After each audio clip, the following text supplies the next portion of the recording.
দেশের কৃষকদেরকে বাঁচিয়ে রাখার দায়িত্ব কাদের জানেন? ওই দেশের যে নাগরিক থাকে, সাধারণ মানুষ থাকে তাদের। আমরা যদি কৃষকদেরকে মেরে ফেলি তাহলে আসলে আমরা পরনির্ভরশীলতা আমাদের অনেক বেড়ে যাবে। যেমন ধরেন আমাদের চালের চাহিদা, আলুর চাহিদা, পেঁয়াজের চাহিদা, দৈনন্দিন জিনিসের যে চাহিদা, সেই চাহিদাগুলো কিন্তু পূরণ করতে হয়, বাইরে থেকে পণ্য আমদানি করতে হয়। কোন দেশ সবচাইতে বেশি অর্থনৈতিক দিকে স্বাবলম্বী হয় জানেন? যেই দেশ বেশি পরিমাণে বেশি রপ্তানি করে, মানে বাংলাদেশে পণ্য উৎপাদন করে বিদেশে বিক্রি করাটাই হচ্ছে রপ্তানি। আর যখন আপনি বাইরে থেকে কিনে নিয়ে আসবেন সেটা হচ্ছে কি আমদানি।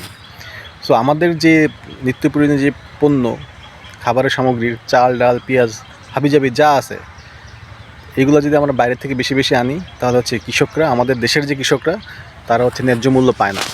যেমন ধরেন ফুলকপি, একটা ফুলকপির চারা তারা 2 টাকা 3 টাকা করে কিনে নিয়ে আসে, এনে সেটাকে মাঠ পর্যায়ে কাজ করে, সেটাকে রক্ষণাবেক্ষণ করে সেটাকে বিক্রি করার উপযোগী করতে করতে কৃষকের অলমোস্ট 15-16 টাকা খরচ হয়ে যায়। তখন সেটা যখন বিক্রি করতে যায় তখন দেখা যায় সিন্ডিকেটের কারণে, একটা সিন্ডিকেট করে যে আসলে ফুলকপির এখন চাহিদা নাই, এটা কেউ নিবে না, এসব ভুগিয়ে কথাটা বলে কৃষকের কাছ থেকে 2 টাকা 5 টাকা 6 টাকা দিয়ে কিনে। কিন্তু দেখেন, এই যে একটা শীতের মৌসুম চলতেছে এখন, আমাদের সবার ঘরে ঘরে কিন্তু এখন ফুলকপি আমরা সবাই কিন্তু কম বেশি কিনেছি। তার মানে কি, যখন শীতকালীন নতুন কোনো সবজি আসে সবাই কিন্তু সেটা খাওয়ার চেষ্টা করে, দামও কম থাকে, কারণ সবাই এটাকে চাষ করে। তো এই যে সিন্ডিকেটটা যদি ভেঙে দেওয়া যায় তাহলে কৃষকরা লাভবান হবে। তো সর্বোপরি আমরা চেষ্টা করব আমাদের কৃষকরা যাতে বেঁচে থাকে। কৃষককে বাঁচাইতে হলে আপনাকে দেশীয় যে আলু, পেঁয়াজ, রসুন, কাঁচামরিচ, দেশীয় যেগুলো আমাদের দেশের কৃষকরা উৎপাদন করে সেগুলো আমাদের কিনতে হবে।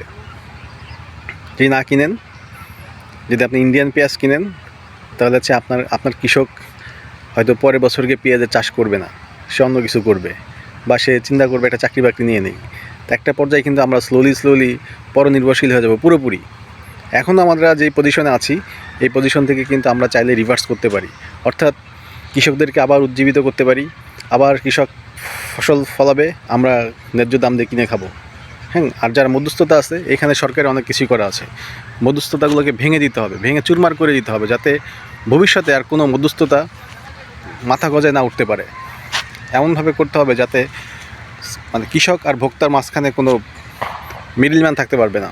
মানে ধর, এখন যদি আমরা একটা ফুলকপি 25 টাকা করে কিনে খাচ্ছি, 30 টাকা করে কিনে খাচ্ছি, এই দামটাই যদি কৃষক পাইতো বা 2-3 টাকা কমে পাইতো, তাহলে কৃষকরা কিন্তু বেঁচে থাকতো এবং পরবর্তীতে আবার ফুলকপি চাষ করতে তারা উদ্বুদ্ধ হইতো।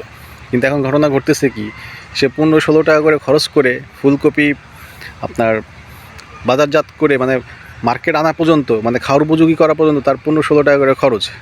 আর এই 15-16 টাকা খরচ করে সে যদি এটাকে বিক্রি করা লাগে তার 5 টাকা, মাঝখান থেকে তার 12-13 টাকাই নাই। তাহলে একটা ক্ষেতের মধ্যে তো 1-2টা ফুলকপি হয় না, তার যে ইনভেস্ট থাকে তার থেকে তার বেশি ক্ষয়ক্ষতি হয়ে যায়। তাই আমরা চেষ্টা করব আসলে কৃষকের কাছ থেকে সরাসরি পণ্য কেনার জন্য, শাকসবজি কেনার জন্য। এটা যখন কিনতে পারবো বা মিডলম্যানগুলোকে ভেঙে নিতে পারবো, তখন দেখবেন কৃষকরা লাভবান হলেই, কৃষকরা যখন এই বছর লাভবান হবে, পরের বছর গিয়ে তারা আবার বেশি করে চাষাবাদ শুরু করবে। ধন্যবাদ সবাইকে।